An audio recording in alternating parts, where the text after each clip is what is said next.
দিদি ভাইয়ের জন্য ওয়েট করছি, অনেক বেলা হয়ে গেছে, এখনো এলো না।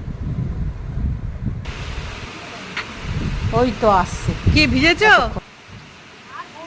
হ্যাঁ বলো না, যখন বৃষ্টি কম ছিল তখন আইতে পারলো না। হ্যাঁ, আর যে বৃষ্টি নেমেছে, ঢোকো ঢোকো, আস্তে আস্তে পিছলিও না। হ্যাঁ হুম, দাদা নেই আমার তো এবার পুরো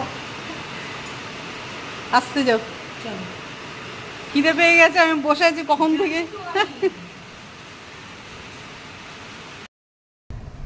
এই যে আমরা এখন খিচুড়ি নিয়ে বসে পড়লাম, খিচুড়ি, ডিমের অমলেট, আলু ভাজা, সবার প্লেট সাজিয়ে নিয়েছি। এখন বাজে হচ্ছে বেলা 3:30। আমার দিদিভাই এখন আইসে, তাই খেতে খেতে আজকে দেরি হয়ে গেল। তো টাটা, নাও খাও, শুরু করো।